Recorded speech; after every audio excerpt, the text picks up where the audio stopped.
Bihar public service কমিশনের পক্ষ থেকে শিক্ষক নিয়োগের পরীক্ষা, যেটা টিআরই 3.0 ক্যাটাগরি, তো যে পরীক্ষা হয়েছিল 21/7/2024 মূলত 9-10 সেকশনের এবং 22/7/2024 হয়েছিল 11-12 সেকশনের পরীক্ষা। সেই পরীক্ষার অর্থাৎ বিপিএসসির মাধ্যমে শিক্ষক নিয়োগের যে পরীক্ষা, সেই পরীক্ষার আনসার কি প্রকাশিত হলো। এবং সবাইকে বলে রাখি, যারা এই টিআরই 3.0 ক্যান্ডিডেট তারা তো অবশ্যই, এবং সেই সঙ্গে যারা আগামীর জন্য বিপিএসসিকে টার্গেট করছে তাদের প্রত্যেককে আমি এটাই বলবো যে বিহারের শিক্ষক নিয়োগ যেভাবে যে গতিতে এগোচ্ছে, সেই গতির সাথে পাল্লা দিয়ে নিজেকে 100% প্রিপেয়ার্ড করে তোলাটা প্রত্যেকের নিজের দায়িত্ব। কারণ আমাদের রাজ্যের যে বেহাল পরিস্থিতি, সেই বেহাল পরিস্থিতিতে আমাদের রাজ্যের একটা বড় অংশের শিক্ষক পদপ্রার্থী কিন্তু বিহারের দিকে শিফট হয়ে যাচ্ছেন, এবং এটা খুব স্বাভাবিক। কারণ বয়স দাঁড়িয়ে থাকবে না কারোর জন্য, সময় কারোর জন্য অপেক্ষা করবে না। তাই যে কোনোভাবে যেন তেন প্রকারে তাকে কর্মে নিযুক্ত হতে হবে।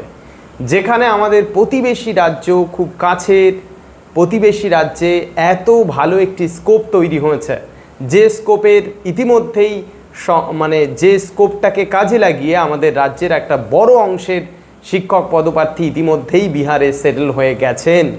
সেই সঙ্গে সেই জায়গায় দাঁড়িয়ে আমার মনে হয় যারা ক্যান্ডিডেট, যাদের আগামীতে একটা বড় অংশ স্টেট যারা কোয়ালিফাইড করে গেছেন, যেমন আমাদের ক্লাসরুমের 115 জন ক্যান্ডিডেট ছিল যারা স্টেট পরীক্ষা দিয়েছিল, যেটা রিসেন্ট হলো প্রভিশনাল আনসার কি, সেই আনসার কি অনুযায়ী ক্লাসরুমের 111 জন ক্যান্ডিডেট যারা ইতিমধ্যেই পাশ করে যাচ্ছে অ্যাজ পার আনসার কি।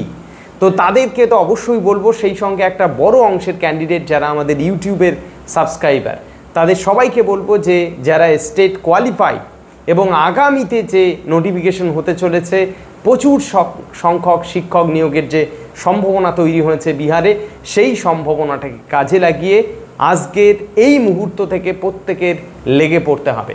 কারণ প্রতিযোগিতা মারাত্মক, শুধুমাত্র আমাদের রাজ্যের ছেলেমেয়ে নয়, বিহার তো অবশ্যই, সেই সঙ্গে উত্তরপ্রদেশ এবং প্রতিবেশী একাধিক রাজ্যের যারা শিক্ষক পদপ্রার্থী তারা গিয়ে লুফে নেওয়ার চেষ্টা করবে এই স্কোপটাকে কাজে লাগিয়ে।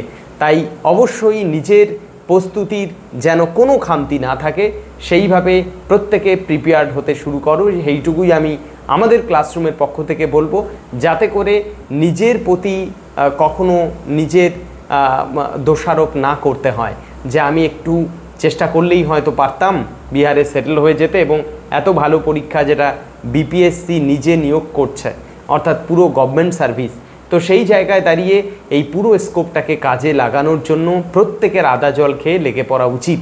আমাদের ক্লাসরুমের সবাইকে আমি যেমনটি ক্লাসরুমে প্রতিনিয়ত বলি, তেমনই এই ভিডিওর মাধ্যমেও বলছি যে কোনোভাবে নিজের যেন কোনো দুর্বলতা না থাকে, নিজে ক্লাসরুম যেভাবে গাইড করছে সেই গাইডেন্সের সহযোগিতা নিয়ে 100% প্রিপেয়ার্ড হয়ে যাও, যেন নিজের কোনো দুর্বলতা না থাকে, যাতে করে তুমি হাসতে হাসতে আগামীর টিআরই 4.0 যেটা নোটিফিকেশন আসবে এবং প্রচুর সংখ্যক শিক্ষক নিয়োগ হবে, সেই পরীক্ষায় যেন তুমি হাসতে হাসতে সফল হতে পারো।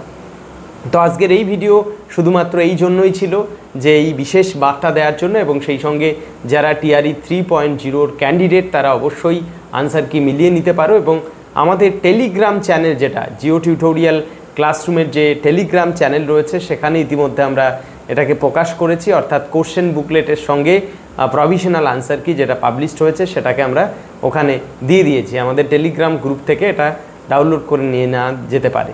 তো এইরকম বিভিন্ন বিষয় নিয়ে তথ্যবহুল ছোটোখাটো ভিডিও অবশ্যই ইউটিউবে আসবে, এবং সেই সঙ্গে যে ক্লাস ধারাবাহিকভাবে দেওয়ার কাজ সেটাও চলবে, এবং আমাদের পেইড কোর্স যেভাবে চলছে একটু একটু করে সেভাবেই চলবে।